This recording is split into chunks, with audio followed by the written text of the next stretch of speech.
So there you have it. Spread yourself out there, but have a backup plan. Well, no, it's not a backup plan. It's just having it all. I would do everything at the same time, like sessions, compose, stuff like that. Library tracks. What happens is, there's one. If a company wants to put a song in the movie, but AC/DC wants way too much for Back in Black, they'll go to a library and look for a similar to Back in Black, and they'll find my track because I did a knockoff that I can't get sued for because it's way too different. But the essence is there. Mm-hmm. And I'm not talking herbal essence either. But so, you know, she's here because I like making her laugh. That's what's happening. But at the end of the day, you're thinking, wow, who's going to want these tracks? But then your ASCAP statement, ASCAP is the paying society they track music that's being played and get you paid. So I'll get my statement and I'll go, holy shit.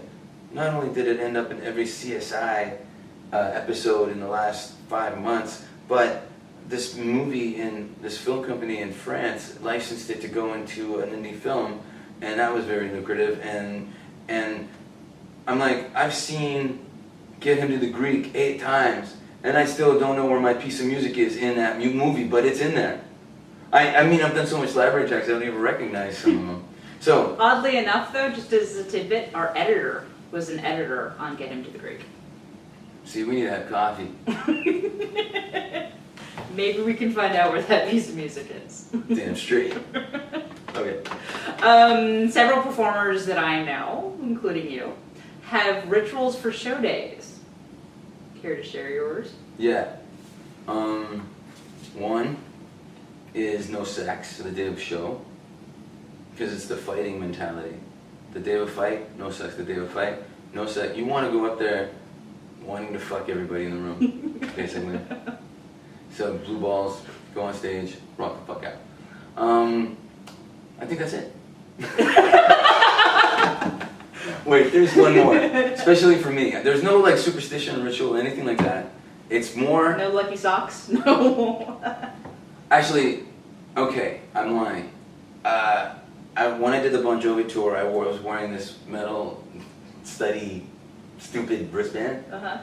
And since I wore it at the first show, I had to wear it every show. I'd go on stage and I wasn't going to wear it. I'm like, maybe I should wear it.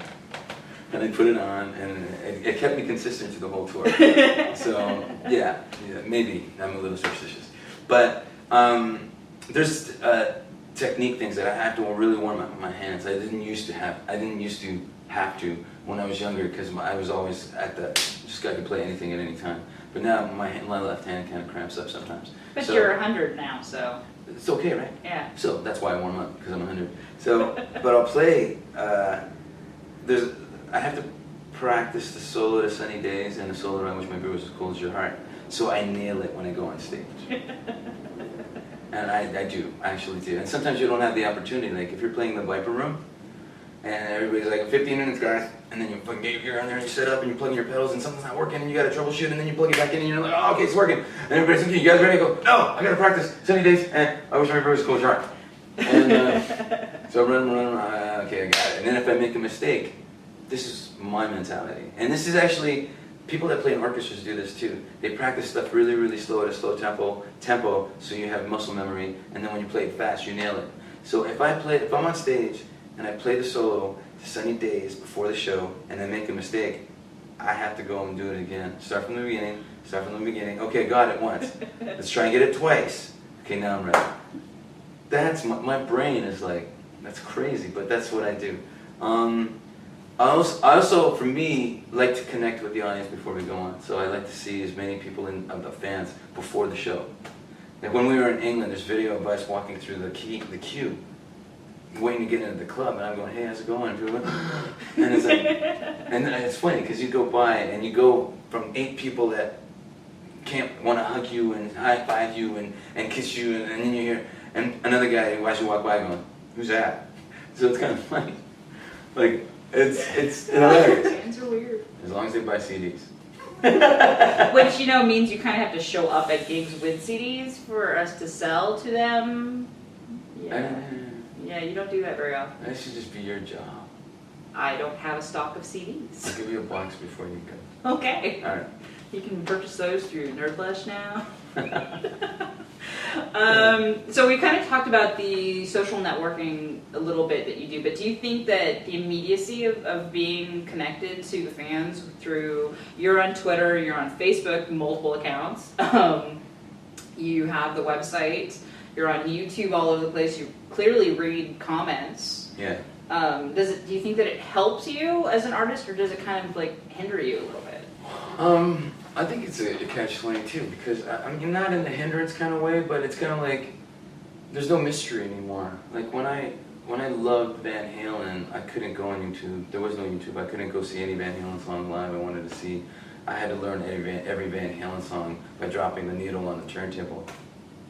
I mean, was pre-turntable, it was what? Forget it. That's a joke, old man. So I was dropping the needle on vinyl to learn songs, and then I'd slow it down with my finger if it was too Vinyl was before the 8-track. Wow. Yeah. So, and I think that the mystery, it was intriguing. Like, Kiss was a mystery, you know? You never saw them without their makeup. Oh God, it was creepy when you did. That was kind of creepy. But, it's funny how it's funny how now you can even tweet with like Gene Simmons from Kiss, you know what I mean? And you can tweet with anybody.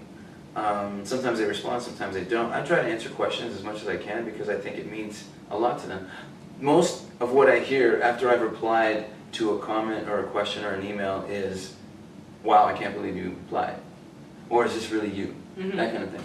So I know they appreciate it, and feeling the appreciation is kind of like, it's a back and forth that you have with your audience, and those are the people that buy CDs and my pickups. I went on PayPal the other day, and this guy, he bought a Skype lesson, a pickup, and both CDs, and pre-ordered the new CD.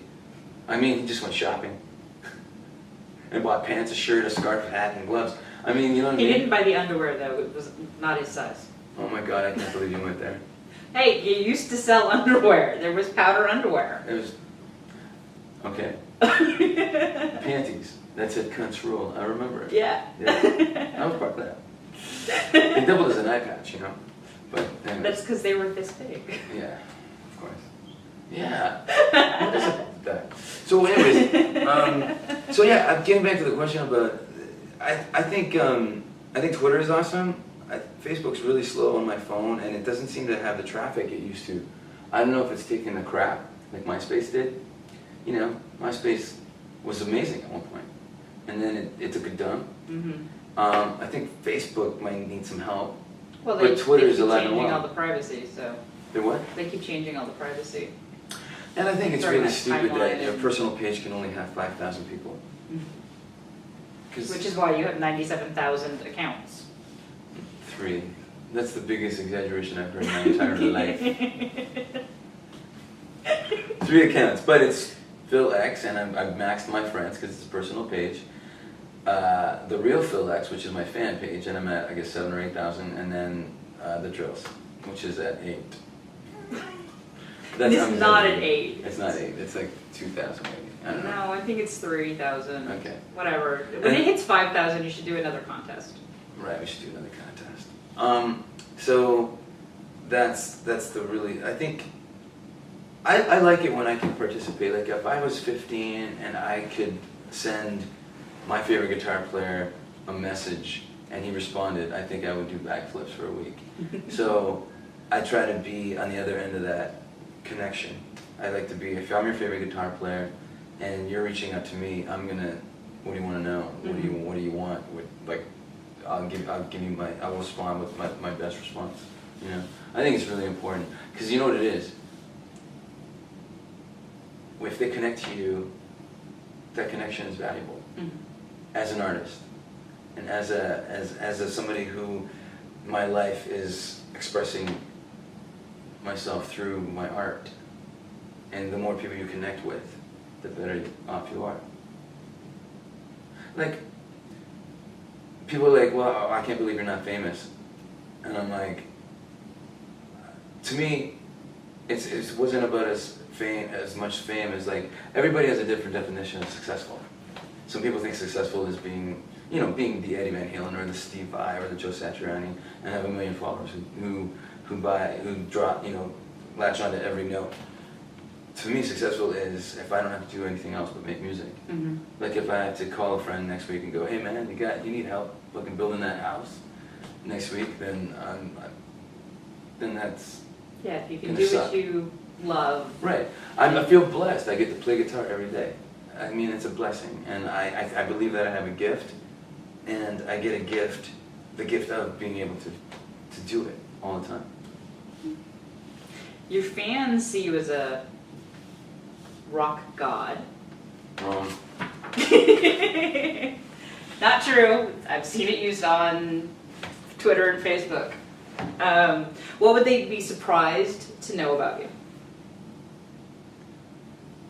Some people are surprised when they see that I have little dogs. They're like, what the fuck is a rock god doing with a 3-pound chihuahua? They think I'm going to have big wolves or something. But what they don't know is that Batman really is a wolf. yeah, in a little tiny body. And can you believe the diva he's going to be after the record cover comes out? He won't be. I won't be able to live with the guy. Okay, so aside from that, I think it's pretty normal. I don't know what defines a rock god. I don't know what people expect from a rock god. But if you see me someplace, I think maybe because of the Fred and Americana videos, I seem very approachable.